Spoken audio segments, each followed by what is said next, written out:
Let's bring in our panel of Democratic strategist Nicole Brenner-Schmitz and also NewsNation contributor, Republican strategist Denise Gitsham. Welcome to you both. Nicole, you can take that first. It's directed at Democrats, as it has been from Speaker Johnson. By the way, 35, the number to beat, or whatever word you would use, from 2018. 21-day shutdown in 95, 17 and 78. So here we are in 13. And he thinks it could be the longest ever, blames the Democrats. And you say what? Say the Democrats are very clear that they will sit down anytime, anywhere. Hakeem Jeffries has made that abundantly clear. But we have a demand from the American public that the health care costs are skyrocketing, and this has to be addressed. What the Republicans want to do is kick that can down the road. They want a very short-term funding fix, and then they want us to believe that they're going to come negotiate about subsidies. Well, they passed the bill that has caused this problem, and they're the ones having breaks in their ranks. They've got Marjorie Taylor Greene going on saying this is a big problem. The subsidies are an issue. We need to address it. Democrats are standing solid together. You know, it's interesting. I was just thinking, Denise, we've barely spoken today about the shutdown. Okay, in previous days, we've spent a lot of time on it. And you know the reason for that, obviously. There's huge news in the Middle East. No, but that's sort of my point, is that President Trump today is dominating the news with his foreign policy. We haven't heard much from Chuck Schumer or Hakeem Jeffries on this. I mean, Jeffries said a little while ago that Trump hasn't given Mike Johnson permission to negotiate. Okay, there's the article from The Hill, the headline, hasn't given her permission. All right, so there's a little bit, but I wonder if that's kind of how the president likes it and is okay with this. For now, and keeping his foreign policy in the news. What do you think? Absolutely. I mean, when he was running against Hillary Clinton in 2016, I think he got 10x. I think at a minimum 10x the earned media that she did. I mean, he is also, everyone sometimes, well, maybe not everyone, but I often forget that he was once a reality TV producer. So it's not like he doesn't know how to grab attention and keep it. You know, the flood of news that's coming out is so big, right? Like getting Middle Eastern peace, like that is enormous and has, you know, generational impact and global impact. And the fact that we're dealing with, you know, the nonsense that the Democrats have put before us, it seems minor in comparison, but things are still moving forward thanks to the president in regards to troop pay. I mean, we're going to figure it out. We're going to make sure that our military is paid in spite of the obstruction efforts. So, you know, relatively speaking, I think what's happening in Gaza, which is something that we've seen stewing for thousands of years, is much better news than what's happening in Washington at the moment. And also, let's remember, we're on day 13. So it's not like this is new news.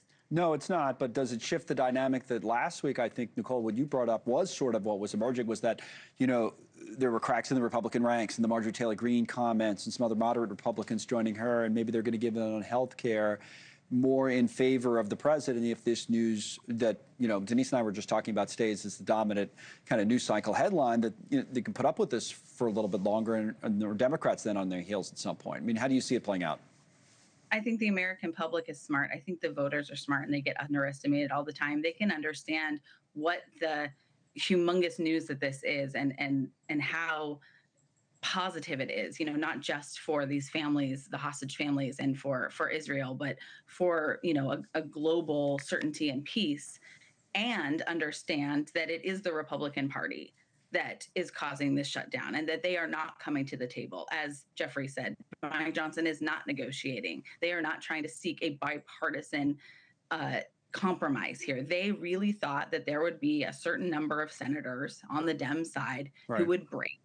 And they were counting on that. And I think that they're realizing, and I think that they counted on it for a few days. And I think now in this day, they're realizing that's not going to be what happens, that the Democrats are standing tall and that they are insisting that we have a negotiation about this at the same time that the American public is receiving the letters and realizing how huge these healthcare costs are going to be to their families and what a crisis that's going to be for their family's budget. No, okay. Now, I do think, even notwithstanding what I just said a moment ago, Denise, about President Trump dominating the headlines, that there is this juxtaposition, which we've been talking about a lot over the last few days. We talked about it Thursday and Friday and today as well, of the president being praised, you know, Bill Clinton on down, from people you may not expect, but for his work in foreign policy, but criticized for his work in domestic policy, this whole idea of uniter over there and divider at home.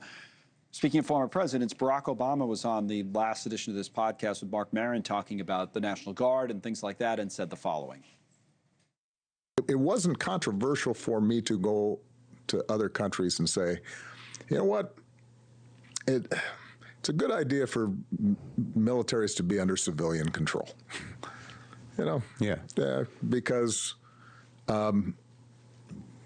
when you have military that can direct force against their own people, that is inherently corrupting. So that issue, Denise, is still one the president has to tackle coming home. So yes, praise for his work overseas, but questions about his work at home. You say? Yeah, and nobody wants to see what's happening in these cities. There's not a Republican that I know of that wishes, was hoping that the National Guard would go in, except for in cities that are actually lawless, where we can't walk in the streets, like Washington, D.C., where we'd just like to be able to walk without being concerned about being mugged.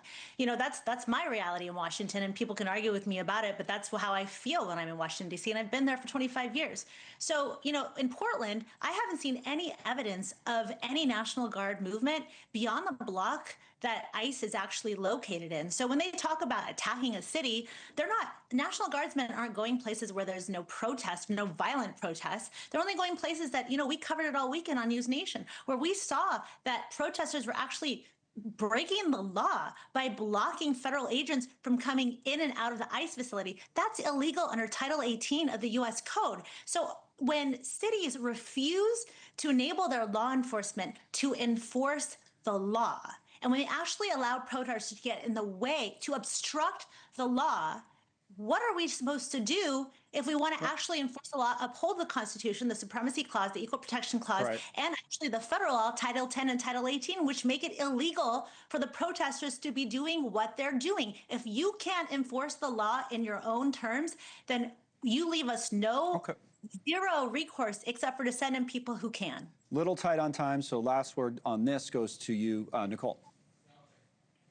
Look, the American public and people in these cities are making it very clear that they do not want a civilian military taking over their cities. So the governors of these states have said that they are working with their local law enforcement and they are addressing it. I also live in Washington, D.C. Is there some crime? Sure. It's not a city without it at all, but this is not a place that was going to the gutter. And if you've lived here for 25 years, you remember what 14th Street and places like that were 25 years ago. This city is so much safer than it was terrifying. And all of my friends got mugged and all of my neighbors got mugged except for me. And so, as you know, there are plenty of members of Congress, including Naomi Biden, the president's niece, who was actually carjacked by the Secret Service agents. Car was carjacked in Georgetown. So please, when you guys gaslight Americans into believing that something's not happening, don't believe your experience, that is the worst tactic you can take. But keep doing it. On that point. I'm sorry, Denise and Nicole. We thank you both. Now.